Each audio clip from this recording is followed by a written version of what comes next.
Ladies and gentlemen, welcome back to the Champers. This is the predictions where we jump into what we think is going to happen in this week's edition of the UEFA Champions League. And I'm kind of glad and relieved to say that it is the final league phase match day in this competition. Why are you relieved? Because I want knockout football now.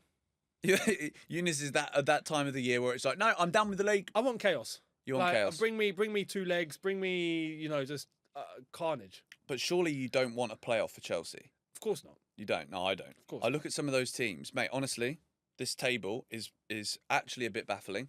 I'll say this, right? As we are at the dying embers of the group phase, I really like this format. League phase. League phase. Sorry, or you could, yeah. It's league. Let's call it league.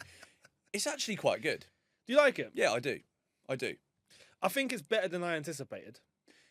I like the fact that you get some big games early doors. I like the fact that there's 2 extra games, just purely from like a I like that theme tune. Do you know what I mean? True. I think for this format that was heavily criticised at the beginning, and I think myself included. I was like, why fix something that's not broken? And let's be honest, we know why they did it. It's not to just make the competition better, no. But it has ended up looking somewhat decent. It just means more game time, more TV, more money for UEFA and all that. We know. But it has been better than I anticipated. So fair play. And Arsenal will win the league. So technically... There's no trophy for this one, though. That's true. Just a reminder. And we'll start with Arsenal because they play Kairat Almaty. It's top against bottom. Top against bottom. Which... Top or bottom? Mate, if Kairat win this game or get anything out of this game or score a goal, Game's Arsenal are finished. Like, Satpayev, please do something. That's done. This is going to be your stomping ground from next year. Actually, no, it won't because it'll go on loan. But in a few years' time, maybe, in another alternative universe, this will be your ground. I think Arsenal, part of me actually thinks after the weekend, they're going to go on an absolute mazza here. I think so. But remember something, Eunice. I told you this last week. Highest rated player in the Champions League this season, until last week, was the goalkeeper of Kairat Almaty. Now, I'll be real. I'll throw a prediction out there straight away. 8-0 Arsenal. I'm sorry. I don't see any other way that this is not an absolute romping. Are you going with 8? Yeah. I'm going to lock it in. 8-0. You're legitimately going with 8? Yeah. I was going to say 6. But Still, if you're going with 8, fair play. I think Arsenal are in a position right now where they'll get like a few goals and then they'll just literally go into first gear. Not even second. They'll just bring the whole tempo down, just turn into a training session. I'm sorry we're kind of disrespecting Kairat Almaty like this, but I mean, let's be honest. Do you know what I mean? Like, yeah. if we're being real, if it was at least like Qarabag, even, like maybe then I wouldn't be talking about 6-0s. I'm sorry, Kairat Almaty, I don't see anything else happening other than like 6-0 here, so I'm going 6-0. Okay. Arsenal to go very much 100% record. With heavy rotation too, I reckon, but the squad quality is still there, so they'll get goals. We were just saying before off camera that there's a lot of the English teams have got very winnable matches here. But I'm looking now, right? Tottenham are 5th in the Champions League, but they're only 2 points ahead of 14th. And Frankfurt away is Tottenham's match. And off the back of what we saw against Burnley, and if you take the Dortmund red card out of the equation, would that have been as convincing from Spurs? They were good against Dortmund. Let's have it right. But I think Tottenham are going to fall out of the top 8 here. Do you reckon? Yeah. Frankfurt have been abysmal, but this is Spurs, and watching them against Burnley, like, I can't back Spurs here away from home against Frankfurt. I think this could actually be the end of Thomas. Thomas Frankfurt. Oh man, used to stand up. Oh shit. I reckon that he. Flipping out. Put me in the bin. Oh mate, get out. I'll finish this. I do think that Thomas will survive one more game. You reckon? You think he's just going to keep doing this teasing? I think Tottenham are going to get something here. Really? Yeah. This is Tottenham. Champions League, right? Not necessarily backs against the wall. I think they'll have an element of free. I don't expect anything from Frankfurt. I'll be honest. I think Tottenham will put on a decent display, probably draw, and see themselves out. Wait, if Tottenham draw, I'm going to say that they won't finish in the top 8 still. I still think they have to win. It'll mean 15. Goal difference is quite good. This is so fascinating. It is, yeah. This is the thing about the league phase that is definitely a plus on top of the group phase, without question. Is all these mathematics at the end. Honestly, you just don't know what's going to happen. There's so many teams that could get top 8. PSG, Newcastle, Chelsea, Barcelona, Sporting Lisbon, Man City, Atletico Madrid, Atalanta are all on the same flipping points below them. Mega. So you need 3 of them to be able to win and jump above Tottenham if Tottenham do draw. But yeah, I do reckon Tottenham get something here, and then they'll go into the Premier League and stink up the place again. What's it going to be? 2-2. 1-1. I think. Well, I don't think they'll win. I can't say they're going to win after watch. I watched the whole game against Burnley. It was woeful, shocking, absolutely shocking. Let's move now into Liverpool versus Qarabag. And at the time of recording this video, Monday morning, this is early UK time. There's a lot of rumours going around the mill about Arne Slot. I think he'll be given this game, and then I think he'll win this game, and then I don't know what Liverpool are going to do after that, because I think beating Qarabag should be a given. Qarabag, credit to them, by the way. They're probably going to finish in the playoffs, almost guaranteed. There's so many different if, buts, or maybes and permutations here that it's almost impossible to say. But I think Liverpool will win. But do I still think Slot could get sacked? Yeah, maybe. Early prediction. I could be very wrong. I don't think Slot manages this game. You don't think Slot will be in charge? No. Damn. I think... I'm only basing this on what we've heard from yesterday, from last night. And this is not coming from us. It's coming from, like, Liverpool places. Apparently he's toast. So, like, I'm thinking to wait all the way until midweek to see out this game, when I think, even with an interim, that energy might be enough for Liverpool to just use the quality they have to get the job done against Qarabag and not risk putting in a stinky performance, is what Liverpool will do in order to get the new manager in place for the weekend. Mm-hmm. I think that's probably what's going to happen. Not necessarily just... Whoa. All right, we've got... Flying the bags. ghost of Christmas past that is flying about the studio, dashing bags about. What's that going on? It's just fallen off. Much like Arne Slot, with all due respect. Good save. Thank you very much. I do think there's a rumour, right? And I don't know how true this is. I'm just speculating here, if I'm honest. Stevie G to the end of the season. That makes no sense. That makes absolutely no sense. You're going to sack a gaffer that wins you the Premier League to bring in a rubbish gaffer. Steven Gerrard's not a good manager. Of course. Of course. No, but Xabi Alonso is available, so maybe that makes things different. But I do reckon that they have someone in place, and I don't think Slot managed. I think Slot's managed his last game. Wow. But we'll see though. This might be wrong. I might be very wrong. Who knows? I'll go 2-0 Liverpool. Yeah. Look, I anticipate him to not be in charge. Liverpool to just go out and just show quality, just do job against Qarabag at Anfield. You're saying 2-0? 2-0, yeah.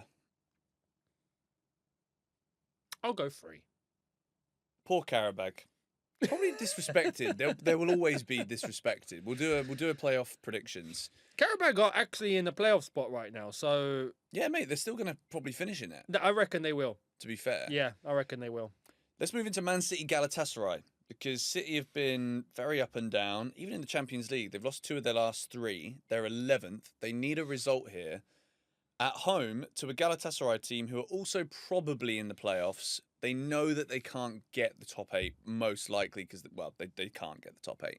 So, is it a bit of a free hit for both teams, or is Victor Osimhen going to prove that he was always a Premier League destined baller, and Galatasaray are going to go and disrupt the party? Mate, That's it. I think for both of them, it's not necessarily a free hit. Man City have to get a result here to jump into the top 8 and avoid playoffs, which just means 2 extra games, which you don't want. Galatasaray, I think, are nailed on for a playoff spot, so they're fine. Yeah. But Victor Osimhen, did you see his goal on the weekend? Yeah. Mate, the guy's a joke. What a striker. Proper man. number 9. I love Osimhen. Proper striker, man. The way that, if you haven't seen it, go and watch it. But great ball into the box. He's picked him out beautifully. But he's literally pulled himself off the defender. Chest, instinct, straight away, smash into top bins just for fun. Doesn't even look at the goal, just knows. It's just Osimhen's class. He will be a handful for Man City's defence, who are not playing so well at the moment. Yeah, and we don't know who it's going to be. Chops and changes everywhere, doesn't it? Lamb chops, mate. And Galatasaray are a decent outfit right now. So, can they get something against City? Yeah. Will they? City at home, I'll give benefit of the doubt. I reckon they might just nick it. Score? 2-1 City. I'm going 2-2.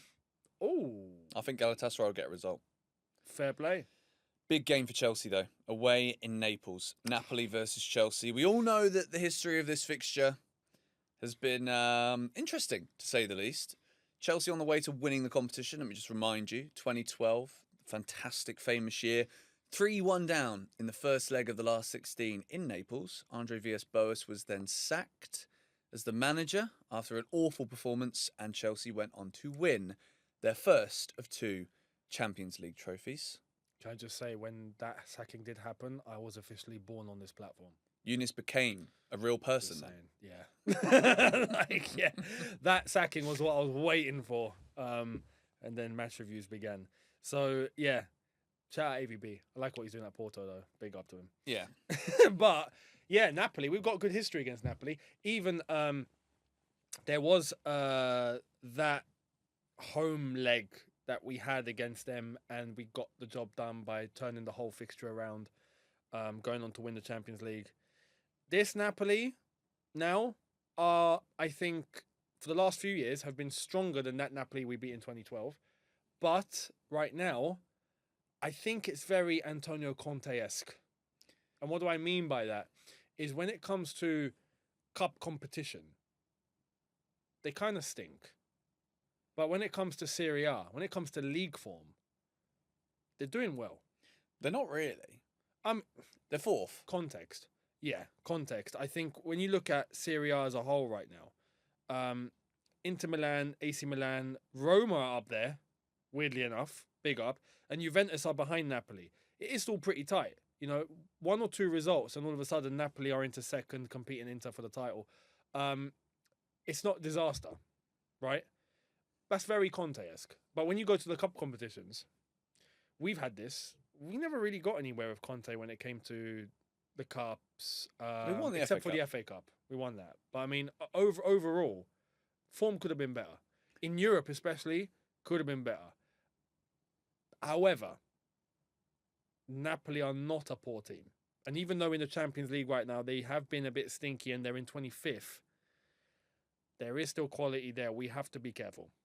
I think the wheels have come off for Antonio Conte at Napoli. Do you reckon? I do.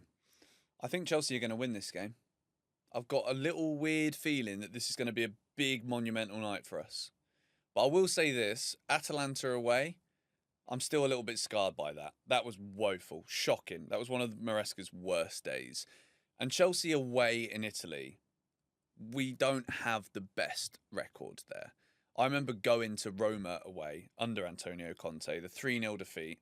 It was an awful week in every sense of the imagination. I booked a hotel room that had no windows that cost me €150 a night.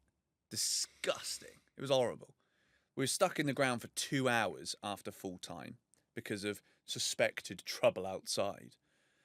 And it's always difficult. This will be a horrible atmosphere for Chelsea to play in. But I think we're going to come through this with a 1-0 win.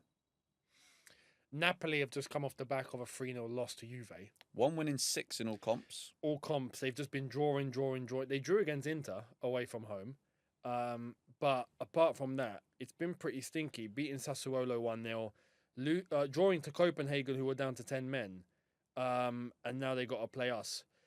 I got to be real. I think in this situation that Napoli are in, where they're 25th, they have to get a result. I would rather play a little bit more on the beach Napoli. I reckon we go and win that. But this, Conte is the guy you want in this one-off game to just ram everyone up and get everyone going, because he doesn't take any crap. We know this. And I think everyone it'll be do or die. And that's where he thrives. That's kind of what concerns me. Because Napoli are a decent team, but I don't know what we're going to show up like. You know what I mean? There's still unanswered questions with how Chelsea do under Rossini. I genuinely don't know how we need to be up for this properly. Like, we need to show a lot of character. And I don't really like to use that word because Brendan Rodgers has scarred it. But, we do need to show a lot of personality here, and it's going to be a lot of it's going to be mental. Yeah. And I just don't know how we carry ourselves in that aspect, I'll be honest. I've got a funny feeling Chelsea will win the game because of some Napoli head loss, which I think will play a part of. I think there'll be 2 red cards in this one for each side. Yeah, I love your predictions. Now, honestly, I think because Napoli have kind of fallen off the grid a bit recently, I've got a feeling Chelsea will get like a penalty that won't be a penalty, but we'll get it. And as a result of that, Conte's going to go ape shit. Liam Rossini is going to bring out Kung Fu Panda on the sidelines. Enzo Fernandez is going to punch someone in the head. No, I'm joking about that bit. No, I think we're going to win 1-0, mate. From a contentious penalty decision, there's going to be a ton of reds and bookings. Flipping out. And I'd love it. Absolutely love it. If we get top 8, this is fantastic. The playoff, I don't want a playoff. I don't either. Especially with the amount of flipping, we got a rest of players. I have to do it in that silly voice because that's kind of how I envisage it coming out. Yeah. I don't need any more matches because already we can't see 90 minutes of the players we want to see because they've got to be rested. Don't give me 2 unnecessary games that could be against some really interesting teams. Because the last game that we're going to talk about is PSG Newcastle. So realistically, you can anticipate one of them dropping out of the top 8 because they both can't win at the same time. And we'll go through some of the other games as well because it's actually fascinating, this. Hang on, to predict the Chelsea game. Oh, sorry. I've not done that Sorry yet. to jump the gun. You reckon 1-0? I think 1-0 win. I reckon 1-1. Which is not a good enough result, is it, It's for not. Chelsea? I don't That would think probably see us drop out of it into the playoff. We have to win. We do have to win. We have to win. This is a big game. Make sure you subscribe, by the way, because we're going to be live, as always. All the matches are on at the same time, too, so we can keep like a little... Oh, yeah. We'll have to set up the screen thing so that we can like We'll dip have in and out of multicam. the table. Yeah. Yeah, we're going to have to do that. 1-1. 1-1. Okay. PSG Newcastle. Now, if you stick to what you said in the Premier League video yesterday, you think Newcastle show up for this? Yeah. You do? Yeah. You reckon? Yeah. I think they're going to get battered, mate. Battered sausage in Paris, mate. I mean, it's in Paris, so it's not easy. But this is where I think Newcastle will leave lives on the line and then just capitulate in the league after this. Wow. Like, they'll come back to the Premier League, like, scarred, butchered. They've lost some men. Just, you know, like the bounty of war, where it's just you've come back as just, you're all blooded, scarred, limbs are gone. Some haven't made it. Eunice is throwing out some serious... I've Yeah. got a feeling you're going to come and throw some incredible scorelines at us here.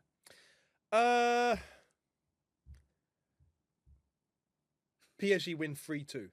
Wow. That is actually a sick prediction because I kind of think something similar. I know I can't say the same now because that would just look like a plonker. Go on, say 4-3. 3-0. Oh, wow. 3-0. Oh, you're really writing off Newcastle. PSG are going to show up here. Newcastle, to be fair, to give them some credit, and you lot know I like Newcastle. They only conceded 6 goals, which is the second best defence in the whole competition so far, which is pretty good going.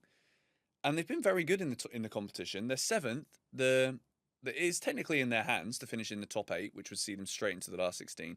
But I think PSG's class is going to show up here. PSG have been up and down. They are 6th. They need a win as well. They know that a draw won't suffice. And I think as a result of that, they will wipe Newcastle off the park 3-0. Domestically, PSG have been pretty sound. Yeah. I say domestically, league form. In the cup, they lost to Paris. Paris FC. That's That is.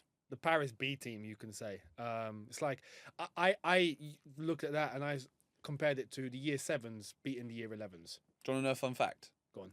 I've scored a hat-trick on the Paris FC pitch. Have you? It's probably one of the best I've ever played, actually, a Nike event. Yeah. They had like a 8-a-side match, and I scored a hat-trick in it. Big up. I was very good. Paris Best FC, I've ever played. Paris FC, wow, no, I'm not even Paris FC. Maybe PSG need you instead. They did have cameras, so somewhere in the archives, there's proof. Try and get that. Imagine if I messaged and be like, look, mate, I think the day was the second. No, it was the day before the Euros started in France in 2016. Oh wow! So I could actually specifically go and be like, between the times of, can you just quickly get my clips for me? And just release a clip from 10 years ago. Totally pointless fact for you. No one cares. Let's move on. Although in Europe, PSG right now have been a bit stingy. They lost their last game to Sporting Lisbon, which was a bit of a shock. And yeah, they drew against Athletic Bilbao. It's not been really good. This is why I anticipate. I know they're at home, but I think Newcastle. When a Premier League team shows up, I do reckon the physicality automatically gives a bit of an advantage, and other teams struggle. PSG have a lot of quality though, and this is why I think they'll probably beat them, but it's going to be tight, I reckon. Okay, so I'm looking through. Arsenal have obviously already qualified. Bayern Munich as well, so we'll rule those out of the equation. Real Madrid travel to Jose's Benfica. Surely that Real Madrid probably win that. Benfica are unbeaten in 19. Are they really? In all comps? Is it all comps? I know Surely not, 'cause they lost their last game in in this Portugal. I competition. think it's Portugal. I think it's in like domestically, they're unbeaten in 19, which is wild. I'm Actually, sorry, yeah. that's not true. They've lost 3 of their last 5. League form then. No, it can't be. They lost to Sporting Braga 3-1, Porto 1-0, and Juventus 2-0. Hang on, so that stat I came across yesterday was a lie. You've been done by I've the been ghost of done Twitter, by. mate. I have. No, hang on. It's probably Benfica Yeah. Women's or something. No, hang on. No. League form. It's league form. They lost in the cup. Yeah, so They're unbeaten in the league, yeah. It's in the league. Yeah, they've got their 19 unbeaten in the league in Portugal, which is decent, I have to say. That's for amazing. Benfica, yeah, it's decent. I mean, considering the Portuguese league. But Porto have won 17 out of 18, There and you they're are. unbeaten There too. you are. So, do you know what I mean? But they're coming out of good headspace at the moment after a 4-0 win. They've got nothing to lose against Real Madrid. Real Madrid, who have lost Xabi Alonso, it's all a little bit uncertain. By the way, Real Madrid, I have to say Mbappe. Guys just laugh at that because that's Brahim Diaz won't like this, but that's how you do a Panenka. Facts. And I think Mbappe knew what he was doing as well. He knew what he was doing there. Yeah. So yeah, there's that. It's going to be an interesting game to see how Jose sets Benfica up against Real Madrid and what Benfica can do. Because even in terms of the standings right now, Benfica 29th need a win. Probably won't go through though. They might. This is why this is actually such an amazing week of Champions League football, because anything can happen here. So many teams above them, like Bodo Glimt, they go to... Who have Bodo Glimt got? Atletico Madrid away, who also could finish in the top 8 if they win. And then above Bodo Glimt is Club Brugge, who are at home to Marseille, who are also in the playoffs. So Club Brugge could get up there. Marseille are already in there. And then Copenhagen, they go to Barcelona, who also need a win. So Barcelona probably will win that at home, won't they? Realistically. Well, PSV in 22nd, for example, playing Bayern Munich. Who are already through. They might drop out because if they don't beat Bayern Munich, it's very tight. It's very I think uncertain. Bayern will beat... Mate, honestly, I don't have a clue what I'm on about, really. This No could be one anything. knows what's going to happen here. It's all so tight and anything can happen. You know, it's going to be an interesting stream. That's for sure. Make sure you're there. Very interesting stream. We'll And do you know cover what all we'll of do? it. We'll do that. There's a UEFA result predictor. We'll put in our results, as we've said it here on Shootout. We'll go through it again and see what might happen with all of the scores. because I've already done it, and I won't tell everybody what it was because we'll do it live on the watch along. So make sure you're there for it. But it's going to be a cracker, one way or another. We're going to be watching the Chelsea game. Sparks will fly. To be fair, we'll have the option to have a multiplex available, so we'll be keeping our eyes on the other games going on at the same time. Yeah, because there will be that feature that we can dip we can into. have a gander. We'll be able to watch Chelsea, focus on that, but have an eye on the other games going on. So it'll be a very interactive stream. Make sure you're there. See you in a bit.